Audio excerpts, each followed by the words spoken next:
Hey, Stoic warriors. Welcome to a journey that will fundamentally transform how you interact with the world, especially when you're staring down the barrel of negativity. We've all been there, feeling overwhelmed, hurt, or completely drained by that one toxic family member, that relentlessly critical boss, or the endless barrage of cutting remarks and unfair criticisms that can pop up in our daily lives, both online and off. It's an exhausting cycle. You feel a jab, an insult, or just a wave of negative energy, and suddenly your inner peace is shattered. It's incredibly easy to let this external chaos dictate your internal state, to let someone else's bad day become the ruler of your own emotions. But what if I told you there was a way to remain completely, serenely unaffected? What if you could build a fortress inside your mind? A citadel so strong that you could stand firm like a rock in the middle of a stormy sea. This is not a fantasy, it's a skill. And today, we are going to introduce you to the timeless wisdom of Stoicism, an ancient Greek and Roman philosophy that is less about abstract thought and more about a practical, actionable operating system for the human mind. This isn't about becoming a cold, unfeeling robot. It's about becoming the master of your own inner world. We're going to forge what I call the Stoic Shield. Think of it as a personal, metaphysical firewall. It doesn't stop negative data from reaching you.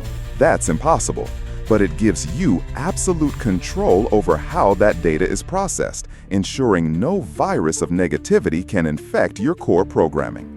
The master key to this entire system, the foundational principle upon which your shield is built, is a concept the Stoics called the Dichotomy of Control. It's a beautifully simple yet profoundly powerful idea. The philosopher Epictetus laid it out perfectly. Some things are within our control, and some things are not. That's it. True wisdom, and therefore true tranquility, comes from learning to distinguish between the two and focusing all our energy exclusively on what we can control. So, what can't we control? The list is vast. We can't control what other people think of us, what they say, or what they do. We can't control the economy, the weather, a global pandemic, or the fact that someone just cut us off in traffic. We can't control our past mistakes or whether our favorite team wins the championship. Trying to exert our will over these things is, as the Stoics would say, the definition of insanity. It's like trying to command the tides to stop. It's a guaranteed path to frustration, anxiety, and suffering. But what we can control? This is where our true power lies. We have absolute sovereign control over our own thoughts, our judgments, our perceptions, and our responses. We control our will, our intentions, and the character we choose to build. This internal domain is our kingdom, and we are its sole ruler. Let's make this concrete with an example. Imagine you're in a team meeting and a colleague publicly criticizes your work with a sharp, unfair comment. The old you, the unshielded you, might immediately feel a rush of anger, shame, and defensiveness. You might lash out, or you might sit there silently, fuming, replaying the insult in your head for the rest of the day, letting it ruin your productivity and your peace. Now, let's deploy the Stoic Shield.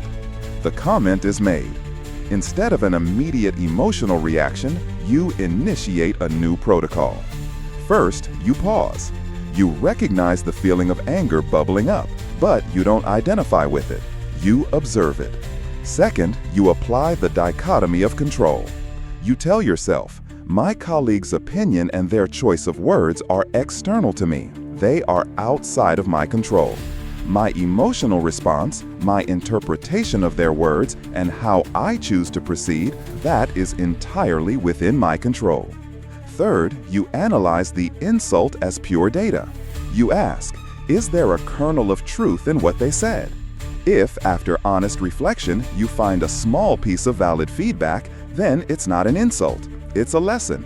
You can be grateful for the opportunity to improve. If, however, you determine the comment was entirely false, driven by their own ego or insecurity, then it is simply noise. It's a reflection of character, not yours. As Marcus Aurelius might say, it's like a dog barking. You acknowledge the sound, but you don't let it define your path or disturb your journey. The insult, stripped of your judgment, has no power. It can't land. It bounces harmlessly off your Stoic shield. This is the art of being unaffected. It's not about pretending insults don't happen. It's about fundamentally re-engineering your response so they are rendered irrelevant. Your inner peace is no longer a fragile thing, dependent on the kindness and courtesy of others. It becomes an unshakable fortress built by you brick by brick with every conscious choice to focus on what you can control. What's one Stoic principle you're excited to apply in your life? Let us know in the comments. Subscribe for more wisdom and see you soon.